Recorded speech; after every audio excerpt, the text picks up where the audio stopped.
Hello again, Year 5 artists. Miss Martin here to help you.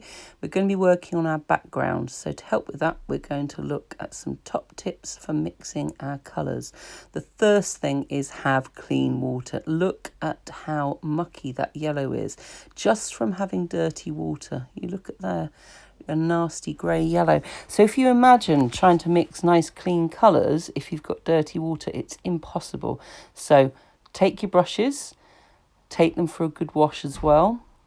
There we go. And remember, got to take care of your brushes.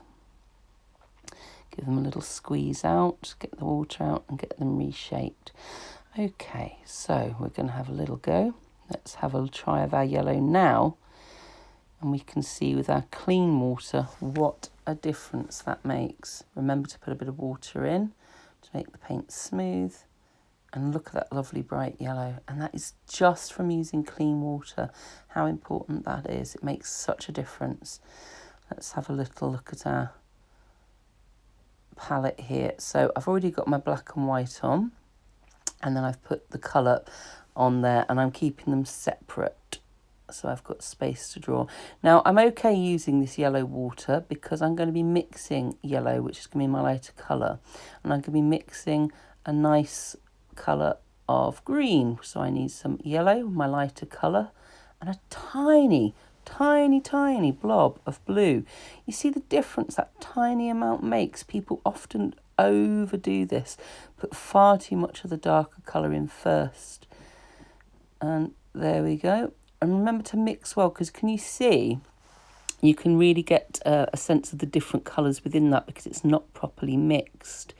So I'm just using a little bit of water and just doing some proper mixing. And remember, I don't want a big blob on my brush. I want to have a nice amount on there. And there you go. You can see how the colours are mixed properly this time into that nice limey green colour.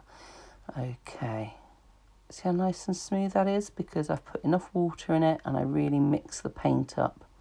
So if you were doing a large amount, a large area, because you're going to use a big colour in for the background, what happens if you are in the middle of using it and then you realise I haven't actually got enough paint to finish up the whole thing? Could be a disaster. Well, it's not. Ideally, you will mix a large amount of paint to begin with and you'll have enough. If you don't worry. Don't wait till you've used it all up though.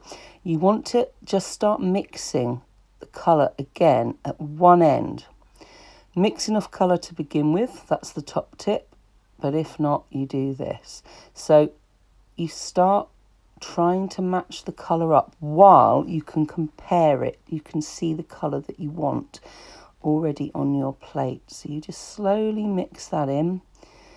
And you see if you can get the shade as near as possible. It's really hard to get it bang on, but you can get it really, really close. I don't think that's far off. But by adding tiny amounts of the darker colour at the time, that's the way you do it. Yep, I think that's good. That's not bad at all. Let me put some on the paper on. Put some of it on the paper and you can compare it and see what you think.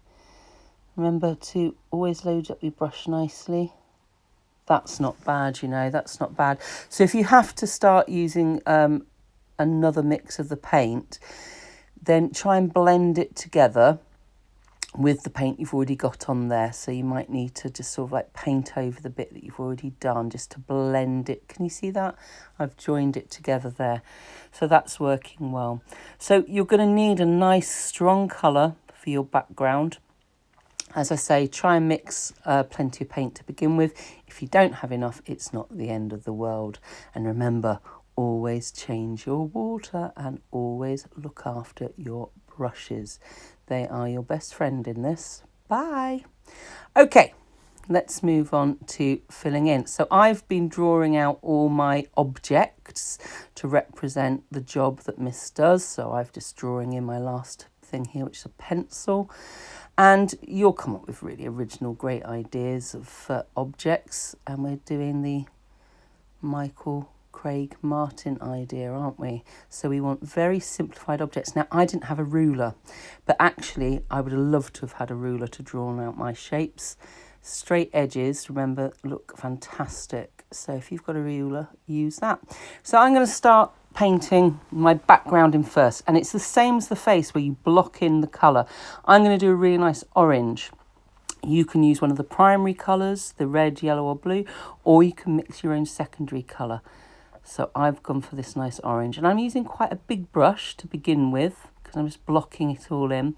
And don't worry if you go over the edges of your grey, because you're going to be going on to do outlines. So if you touch it or just cross it slightly, it's not the end of the world. But just block this in with a larger brush. You can change brushes if you find it too difficult. And there we go. I've blocked in all my colour. And can you see all the white bits left, which are my shapes, my object? I've got my scissors there. I've got a protractor, that's the word. I did a pencil and a ruler and a whistle on a string. So I'm just going to start by, I've mixed this very dark green. I want a nice dark green for this one to really stand out against the orange. Yeah, I really wish I'd had a ruler because it would look much better, those straight lines with the ruler, but never mind. So we fill those in. I've gone for a lighter green on the protractor, and I've gone for a nice pink whistle and a yellow ruler, blue scissors, and I'll go for a red plaster, I think. Teachers always have to put plasters on people, that's part of their job. Now we start with the outlining. Black paint mixed with a little bit of water, and you just remember how we use that steady hand when we need to. And here we go with the outlines, and we're really getting that sense of the Leger and the John Woodrow Wilson. Now, the outlining on the objects is a little bit harder. You really got to be neat with this as you can, neat as possible. And I use a really thin brush to do this.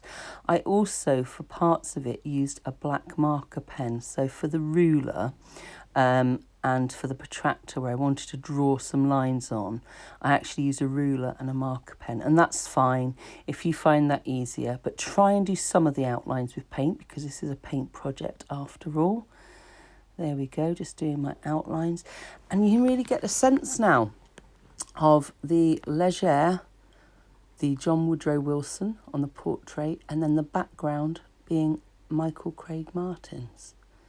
And we've done something original, you see. We've combined these things to make something new and unique. And it's all about those inspiring people, all the people that work around us all the time to help in our education and make our school better. And it's a nice way of celebrating all those people. Good luck, everybody, with the project. I can't wait to see what you come up with. A whole gallery of the workers at our school. That would be lovely. Have fun. Bye.